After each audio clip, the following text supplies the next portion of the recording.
Hello and welcome to this Cold War past paper. This time we're looking at explaining one consequence of the Truman Doctrine. Okay, so when we look at a consequences question, we have to do the same thing over and over. It's the same model. We start off by thinking, right, what happened in the Truman Doctrine? But really what's important is what happened next. How did people feel about the Truman Doctrine? How did it make people react? What does it actually cause to happen next? And what does that lead to as well? And why are they consequences? Okay, so let's think of the context about the Truman Doctrine. What is the Truman Doctrine? Because we need to remember what that is in the back of our minds. Well, if you remember, the Greek Civil War was going on after World War II, and this was being fought between the communists who wanted to take over and the monarchists who were currently in control of the country, being helped by the British.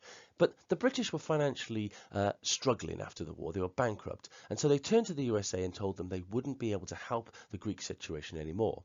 Now, if you remember back, Truman was very concerned after receiving the long telegram the year before because he was worried that the communists wanted to spread their influence further and further. And so he needed to do something about that.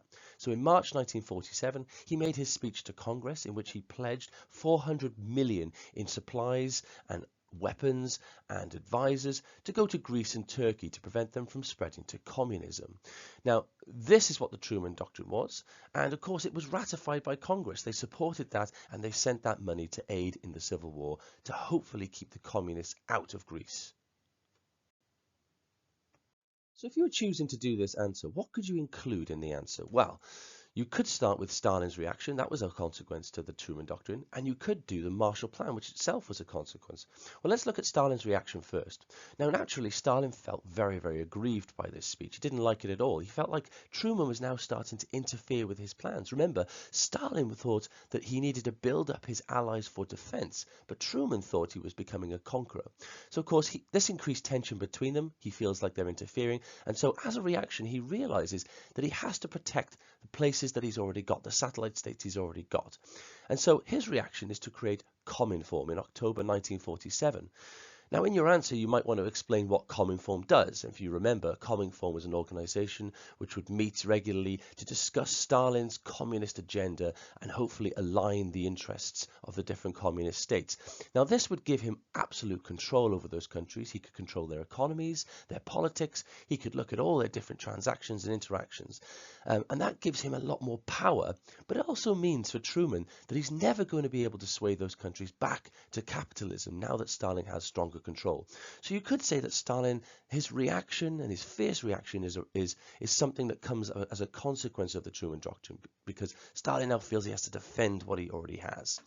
Now, you could also argue that the Marshall Plan is a consequence because when they gave the money to Greece and Turkey, it actually worked. That aid actually prevented communism from spreading to those countries.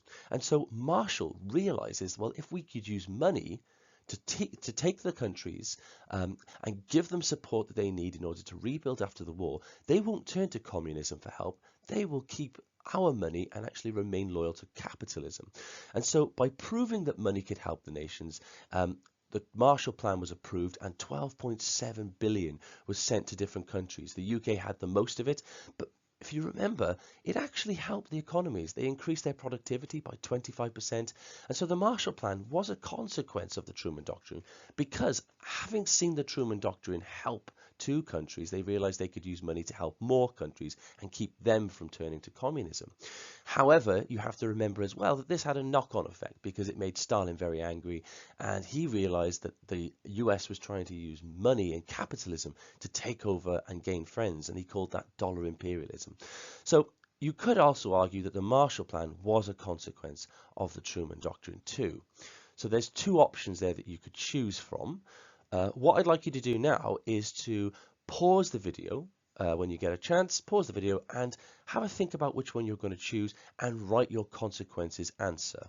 When you're ready, you can unpause the video and you can see what I've done and see if it's similar to what you did. Okay, give yourself around about 5 to 6 minutes and remember to use the prompts on the side to write your consequences answer. Okay, So I hope you did a good job. I hope you wrote about sort of 8, 9, 10, maybe 11 lines, nice big thick paragraph. So let's have a look at, in particular, we're going to look at Stalin's reaction. And I've gone with this one because I thought this one was quite an interesting one. So if you've done this one, follow along with me, okay? Now then, let's have a look. I've started off by saying what happens next. Well, I've said one consequence of the Truman Doctrine was Stalin's creation of Cominform in October 1947. So I'm just laying out the scene ahead of me. This is what's going to come of Stalin's reaction. So I now need to say, well, why? Why was this caused by the Truman Doctrine? Remember, I don't talk about the Truman Doctrine itself, I just talk about the consequence. Well, I can say this. I can say, well, Stalin was angered that Truman had insulted him on the world stage. He also felt threatened the US was now likely to intervene in his plans for expansion, now that they've come up with this interventionist policy known as containment. It made him feel that he now needed to solidify his control over the existing satellite states in case the US tried to sway them away from him. So we've got why the Truman Doctrine causes him to be upset. Now we need to talk about what he does next. Well, what does he do? Stalin created Cominform, whose job was to unify the efforts of the communist parties of the satellite states to ensure Stalin could give instructions on their economic and political activities. So all I'm saying here is what Cominform actually does. I've already said why he made Cominform, now I'm just saying what it does. Not only did this now give him more control over them, it now meant the US was less likely to be able to intervene to remove their communist influence. So all I've done is I've said what the Truman Doctrine did in relation to how it made Stalin feel, what did Stalin do next, and what effect is that now going to have? Okay, so that is your answer. I hope you did well, and I hope you enjoyed this short tutorial into that question.